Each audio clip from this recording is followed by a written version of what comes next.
थोड़ा सब्र कर ऐ इंसान, ये मुसीबतें भरे दिन गुजर जाएंगे। आज जो लोग तुमको देखकर हंसते हैं वो लोग कल तुम्हें देखते रह जाएंगे। ओम साईं राम। मेरे प्रिय साईं भक्तों, मैं आज आपके सामने साईं सचरित का अध्याय 5वां आरंभ करने जा रही हूँ। अगर आपको ये वीडियो पसंद आए तो कृपया इसे लाइक और शेयर ज़रूर करें, ताकि ये अद्भुत कहानियाँ उन लोगों तक पहुँचे जो इन कथाओं से वंचित हैं और उनको इससे प्रेरणा मिले। मैंने साईं सचरित के 1 से अध्याय 4 तक के लिंक डिस्क्रिप्शन बॉक्स में शेयर किया है, कृपया उनका भी आनंद लें। साईं सचरित का अध्याय 5, चांद पाटिल की बारात के साथ श्री साईं बाबा का पुनः आगमन, अभिनंदन तथा श्री साईं शब्द से संबोधन, अन्य संतों से भेंट, वेशभूषा व नित्य कार्यक्रम, पादुकाओं की कथा, मोहिद्दीन के साथ कुश्ती, मोहिद्दीन का जीवन परिवर्तन, जल का तेल में रूपांतर, मिथ्या गुरु जौहर अली। जैसा गत अध्याय में कहा गया है, मैं अब श्री साईं बाबा के शिरडी से अंतर्ध्यान होने के पश्चात उनका शिरडी में पुनः किस प्रकार आगमन हुआ इसका वर्णन करूंगा। चांद पाटिल की बारात के साथ पुनः आगमन। जिला औरंगाबाद, निजाम स्टेट के धूप गांव में चांद पाटिल नामक एक धनवान मुस्लिम रहते थे। जब वे औरंगाबाद को जा रहे थे तो मार्ग में उनकी घोड़ी खो गई। 2 मास तक उन्होंने उसकी खोज में घोर परिश्रम किया, परंतु उसका कहीं पता न चल सका। अंत में वे निराश होकर उसकी जीन को पीठ पर लटकाए औरंगाबाद को लौट रहे थे। तब लगभग 14 मील चलने के पश्चात उन्होंने एक आम वृक्ष के नीचे एक फकीर को चिलम तैयार करते देखा, जिसके सिर पर एक टोपी, तन पर कफनी और पास में एक सटका था। फकीर के बुलाने पर चांद पाटिल उनके पास पहुंचे। जीन देखते ही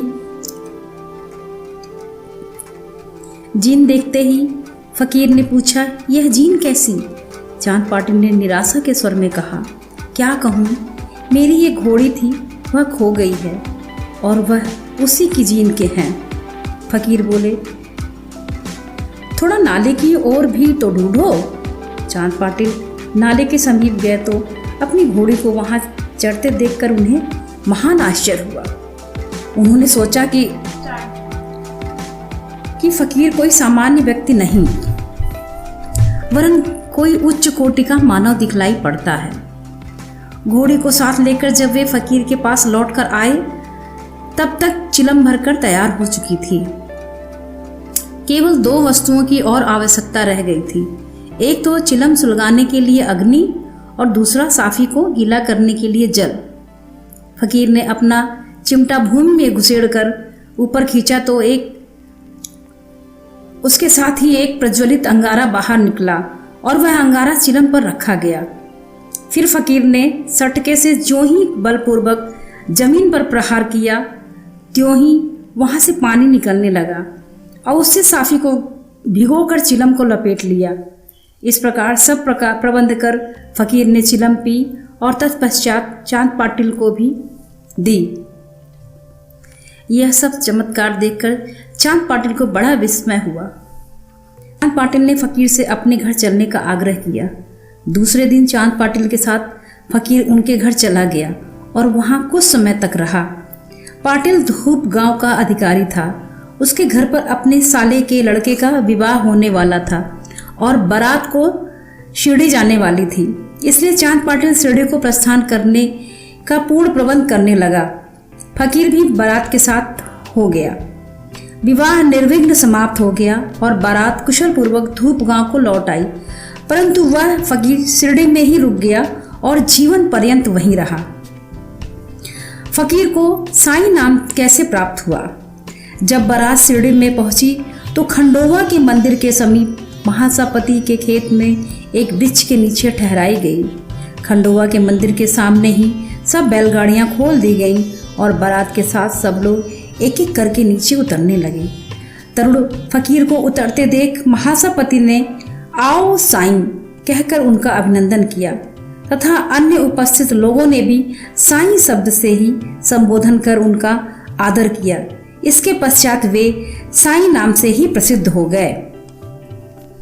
अन्य संतों से संपर्क। शिरडी आने पर श्री साईं बाबा मस्जिद में निवास करने लगे। बाबा के शिरडी में आने के पूर्व देवीदास नाम के एक संत अनेक वर्षों से वहां रहते थे। बाबा को वे बहुत प्रिय थे। वे उनके साथ कभी हनुमान मंदिर में और कभी चावड़ी में रहते थे। कुछ समय के पश्चात जानकीदास नाम के एक संत का भी शिरडी में आगमन हुआ। अब बाबा जानकीदास से भी वार्तालाप करने में अपना बहुत सा समय व्यतीत करने लगे। जानकीदास भी कभी कभी बाबा के स्थान पर चले आया करते थे और पुरतांबे के श्री गंगागीर नामक एक पारिवारिक वैश्य संत भी बहुधा बाबा के पास आया जाया करते थे। जब प्रथम बार उन्होंने श्री साईं बाबा को बगीचा सींचने के लिए पानी ढोते देखा तो उन्हें बड़ा अचंभा हुआ। वे अस्पष्ट शब्दों में कहने लगे कि शिरडी परम भाग्यशालिनी है, जहाँ एक अमूल्य हीरा है। जिन्हें तुम इस प्रकार परिश्रम करते देख रहे हो वे कोई सामान्य पुरुष नहीं हैं, अपितु यह भूमि बहुत भाग्यशालिनी है तथा महान पूर्ण भूमि है। इसी कारण इसे यह रत्न प्राप्त हुआ है। इसी प्रकार श्री अक्कलकोट महाराज के एक प्रसिद्ध शिष्य संत आनंद नाथ जो कुछ शिरडी निवासियों के साथ शिरडी पधारे, उन्होंने भी स्पष्ट कहा कि यद्यपि वाह दृष्टि से ये साधारण व्यक्ति जैसे प्रतीत होते हैं, परंतु ये सचमुच असाधारण व्यक्ति हैं। इसका तुम लोगों को भविष्य में अनुभव होगा। ऐसा कहकर वे एवला को लौट गए। वह उस समय की बात है जब शिरडी बहुत ही साधारण सा गांव था और साईं बाबा छोटी उम्र के थे। बाबा का रहन सहन व नित्य कार्यक्रम। तरुण अवस्था में श्री साईं बाबा ने अपने केस कभी भी नहीं कटाए और वे सदैव एक पहलवान की तरह रहते थे।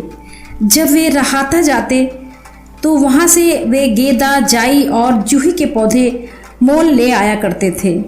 वे उन्हें स्वच्छ करके उत्तम भूमि देखकर लगा देते और स्वयं सींचते थे। बामन तात्या नाम के एक भक्त उन्हें नित्य प्रति 2 मिट्टी के घड़े दिया करते थे। इन घड़ों द्वारा बाबा स्वयं ही पौधों में पानी डाला करते थे। वे स्वयं कुएं से पानी खींचते और संध्या समय घड़ों को नीम वृक्ष के नीचे रख देते थे। जैसे ही घड़े वहां रखे जाते वैसे ही फूट जाया करते थे, क्योंकि वे बिना तपाए और कच्ची मिट्टी के बने रहते थे। दूसरे दिन तात्या उन्हें फिर 2 नए घड़े दे दिया करते थे।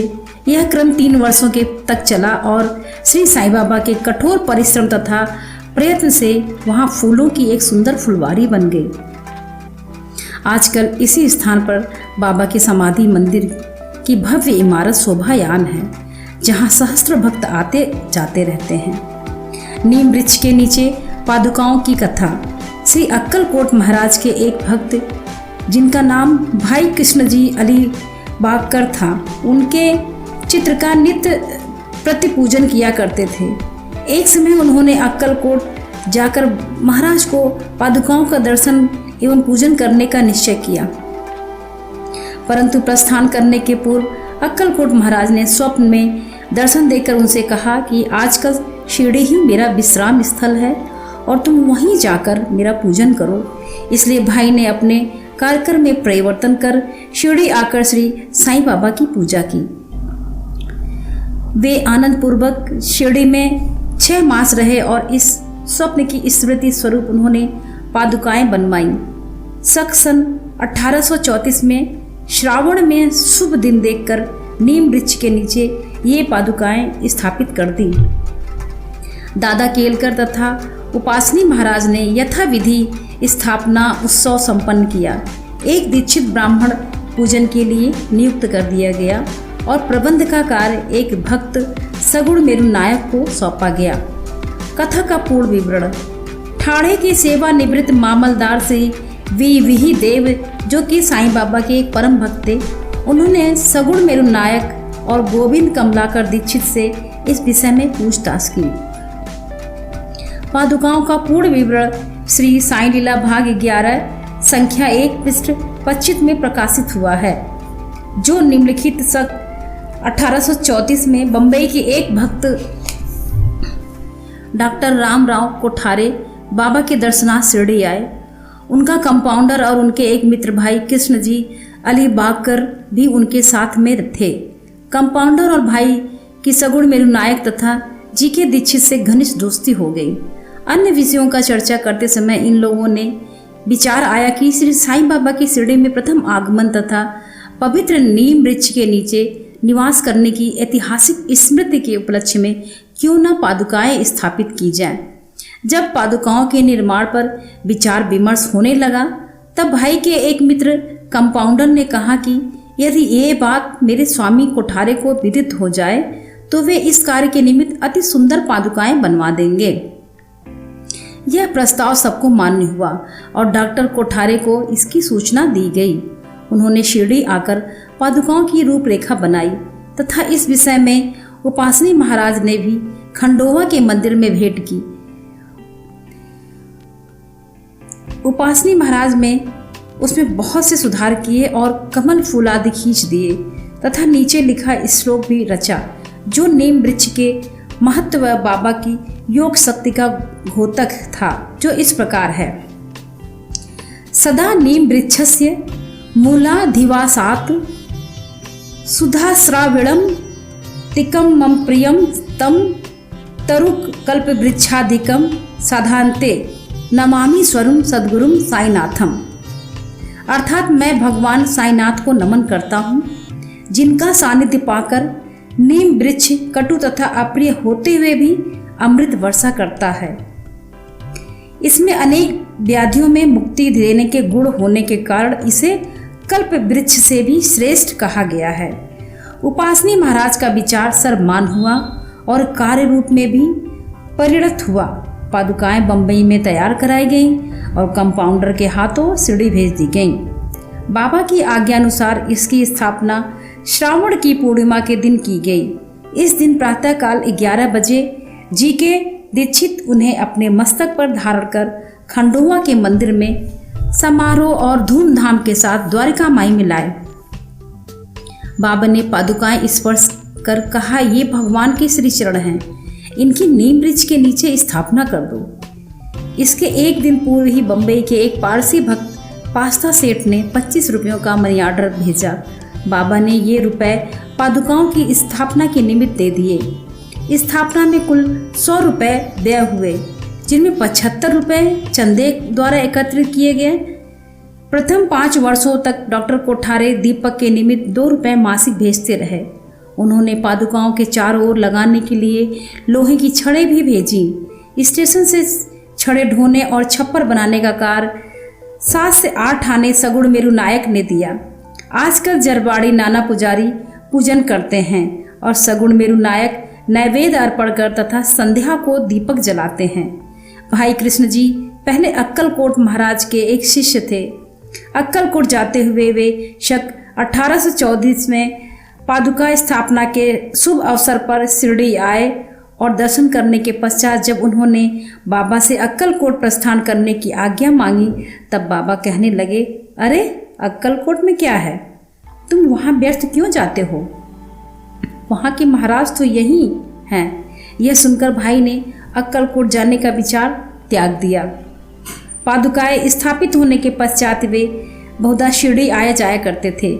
श्री वी देव ने अंत में ऐसा लिखा कि इन सब बातों का विवरण हेमाडपंत को विदित नहीं था, अन्यथा वे श्री साईं चरित्र में लिखना कभी नहीं भूलते। मोहिद्दीन तंबोली के साथ कुश्ती और जीवन परिवर्तन। शिरडी में एक पहलवान था जिसका नाम मोहिद्दीन तंबोली था। बाबा का उसमें किसी विषय पर मतभेद हो गया था। फलस्वरूप दोनों में कुश्ती हुई और बाबा हार गए। इसके पश्चात बाबा ने अपनी पोशाक और रहन सहन में परिवर्तन कर दिया। वे कफनी पहनते, लंगोट बांधते और एक कपड़े के टुकड़े से सिर ढकते थे। वे आसन तथा शयन के लिए एक टाट का टुकड़ा काम में लाते थे। इस प्रकार फटे पुराने चीथड़े पहनकर वे बहुत संतुष्ट प्रतीत होते थे। वे सदैव यही कहा करते थे कि गरीबी अव्वल बादशाही, अमीरी से लाख सवाई। गरीबों का अल्लाह भाई गंगागीर को भी कुश्ती से बड़ा अनुराग था। एक समय जब वह कुश्ती लड़ रहा था तब इसी प्रकार उसकी भी त्याग की भावना जागृत हो गई। इसी उपयुक्त अवसर पर उसे देववाणी सुनाई दी, भगवान के साथ खेल में अपना शरीर लगा देना चाहिए। इस कारण वह संसार छोड़ आत्म अनुभूति की ओर झुक गए और तांबे के समीप एक मठ स्थापित कर वह अपने शिष्यों सहित वहां रहने लगा। श्री साईं बाबा लोगों से न मिलते और न ही वार्तालाप किया करते थे। जब कोई उनसे कुछ प्रश्न करता तो वे केवल उतना ही उत्तर देते थे। दिन के समय वे नीम वृक्ष के नीचे विराजमान रहते थे। कभी कभी वे गांव की मेड़ पर नाले के किनारे एक बबूल वृक्ष की छाया में भी बैठे रहते थे और संध्या को अपनी इच्छानुसार कहीं भी वायु सेवन के लिए निकल जाया करते थे। नीम वृक्ष में वे बहुधा बाला साहब डेंगरे के घर जाया करते थे। बाबा भी बाला साहब को बहुत प्यार करते थे। उनके छोटे भाई, जिसका नाम नाना साहब था, के द्वितीय विवाह करने पर भी उनकी कोई संतान न थी। बाला साहब ने नाना साहब को भी साईं बाबा का दर्शनार्थ शिरडी भेजा। कुछ समय पश्चात उनकी श्री कृपा से नाना साहब के यहाँ एक पुत्र रत्न हुआ। इसी समय से बाबा के दर्शनार्थ लोगों का अधिक संख्या में आना जाना हो गया तथा उनकी कीर्ति भी दूर दूर तक फैलने लगी। अहमदनगर में भी उनकी अधिक प्रसिद्धि हो गई। तभी से नाना साहब चांदोदकर, केशव चिदंबर तथा अन्य कई भक्तों का शिरडी में आगमन होने लगा। बाबा दिन भर अपने भक्तों से घिरे रहते और रात्रि में जीर्ण शीर्ण मस्जिद में शयन करते थे। इस समय बाबा के पास कुल सामग्री चिलम, तंबाकू, एक टरमेल, एक लंबी कफनी, सिर के चारों ओर लपेटने का कपड़ा और एक सटका था जिसे वे सदा अपने पास रखते थे। सिर पर सफ़ेद कपड़े का एक टुकड़ा भी सदा इस प्रकार बांधते थे कि उसका एक छोर बाएं कान पर से पीठ पर गिरता हुआ ऐसा प्रतीत होता था मानो बालों का जूड़ा हो। हफ्तों तक वे इन्हें स्वच्छ नहीं करते थे। पैर में कोई जूता या चप्पल भी नहीं पहनते थे। केवल एक टाट का टुकड़ा ही अधिकांश दिन में उनके आसन का काम देता था। वे एक कॉफिन धारण करते थे और सर्दी से बचने के लिए दक्षिण मुख से धुनी में तपते थे।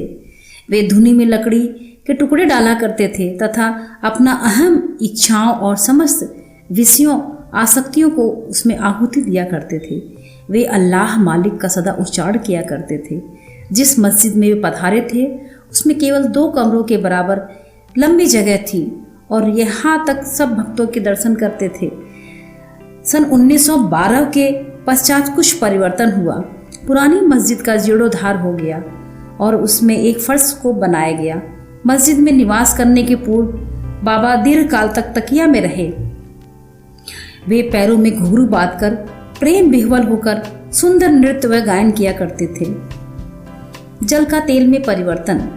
बाबा को प्रकाश से बड़ा अनुराग था। वे संध्या समय दुकानदारों से भिक्षा में तेल मांग लेते थे तथा दीप मालाओं से मस्जिद को सजाकर रात्रि भर दीपक जलाया करते थे। यह क्रम कुछ दिनों तक ठीक इसी प्रकार चलता रहा। अब बनिए तंग आ गए और उन्होंने संगठित होकर निश्चय किया कि आज कोई उन्हें तेल की भिक्षा न दे। नित्य नियमानुसार जब बाबा तेल मांगने पहुंचे तो प्रत्येक स्थान पर उनका नकारात्मक उत्तर से स्वागत हुआ। किसी से भी कुछ कहे बिना बाबा मस्जिद को लौट आए। सूखी बत्तियां दियों में डाल दी। बनिए तो बड़े उत्सुक होकर उन पर दृष्टि जमाए हुए थे। बाबा ने तरमेल उठाया जिसमें बिल्कुल थोड़ा सा तेल था। उन्होंने उसमें पानी मिलाया और वह तेल मिश्रित जल पी गए। उन्होंने उसे पुनः टीन पात में उगल दिया और वही तेलिए वाला पानी दियों में डालकर उन्हें जला दिया। उत्सुक बनियों ने जब दीपकों को पूर्ववत रात्रि भर जलते देखा तब उन्हें अपने किए पर बड़ा पछतावा दुख हुआ और उन्होंने बाबा से क्षमा याचना की। बाबा ने उन्हें क्षमा कर भविष्य में सत्य व्यवहार रखने के लिए सावधान किया। मिथ्या गुरु जौहर अली। उपर्युक्त वर्णित कुश्ती के 5 वर्ष पश्चात जौहर अली नाम के एक फकीर अपने शिष्यों के साथ राहता आए। वे वीरभद्र मंदिर के समीप एक मकान में रहने लगे। फकीर विद्वान था कुरान की आयतें उसे कंठस्थ थीं। उसका कंठ मधुर था। गांव के बहुत से धार्मिक और श्रद्धालु जन उनके पास आने जाने लगे और उसका यथा योग्य आदर होने लगा।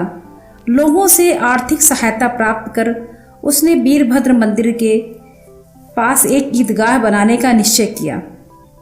इस विषय को लेकर कुछ झगड़ा हो गया, जिसके फलस्वरूप जौहर अली राहता छोड़ शिरडी आया और बाबा के साथ मस्जिद में निवास करने लगा। उसने अपनी मधुर वाणी से लोगों के मन को जीत लिया। वह बाबा को भी अपना एक शिष्य बताने लगा। बाबा ने कोई आपत्ति नहीं की और उसका शिष्य होना स्वीकार कर लिया। तब गुरु और शिष्य दोनों पुनः राहता में जाकर रहने लगे।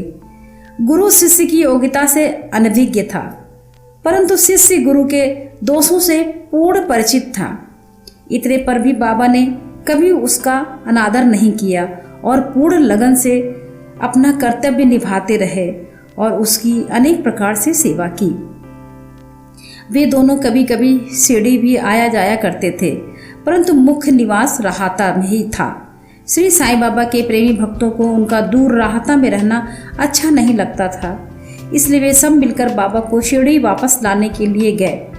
इन लोगों की ईदगाह के समीप बाबा से भेंट हुई और उन्हें अपने आगमन का हेतु बतलाया। बाबा ने उन्हें लोगों को समझाने की फकीर के आने के पूर्व ही आप लोग शिरडी लौट आए। इस प्रकार वार्तालाप हो ही रहा था कि इतने में फकीर आ पहुँचे। इस प्रकार अपने शिष्य को वहाँ से कुप्रयत्न करते देखकर वे बहुत ही क्रोधित हुए। कुछ वाद विवाद के पश्चात शिरडी स्थिति में परिवर्तन हो गया और अंत में वह निश्चय हुआ कि फकीर व शिष्य दोनों ही शिरडी में निवास करें और इसलिए वे शिरडी में आकर रहने लगे। कुछ दिनों के बाद देवीदास ने गुरु की परीक्षा की और उसमें कुछ कमी पाई। यदि चांद पाटिल की बारात के साथ जब बाबा शिरडी में आए थे, उनसे 12 वर्ष पूर्व देवीदास लगभग 10 या 11 वर्ष की अवस्था में शिरडी आए थे और हनुमान मंदिर में रहते थे। देवीदास सुडौल, सुंदर आकृति तथा तीक्ष्ण बुद्धि के थे। वे त्याग की साक्षात मूर्ति तथा अगाध ज्ञानी थे। बहुत से सज्जन जैसे तात्या कोते, काशीनाथ व अन्य लोग उन्हें अपने गुरु समान मानते थे। लोग जौहर अली को उनके सम्मुख लाए। विवाद में जौहर अली बुरी तरह पराजित हुआ और शिरडी छोड़ वैजापुर को भाग गया। वह अनेक वर्षों के पश्चात शिरडी आया और श्री साईं बाबा की चरण वंदना की। उसका यह भ्रम था कि वह स्वयं गुरु था और साईं बाबा उनके शिष्य अब दूर हो चुका था। श्री साईं बाबा उसे गुरु समान ही आदर करते थे। उसका स्मरण कर उसे बहुत पश्चाताप हुआ।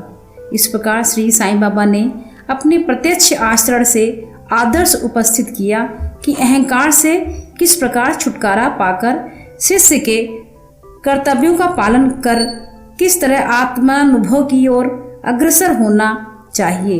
ऊपर वर्णित कथा महासापति के कथानुसार है। अगले अध्याय में रामनवमी का त्योहार, मस्जिद की पूर्ण हालत एवं पश्चात उनके जीर्णोद्धार इत्यादि का वर्णन होगा। अध्याय 5 समाप्ति। ओम साईं राम।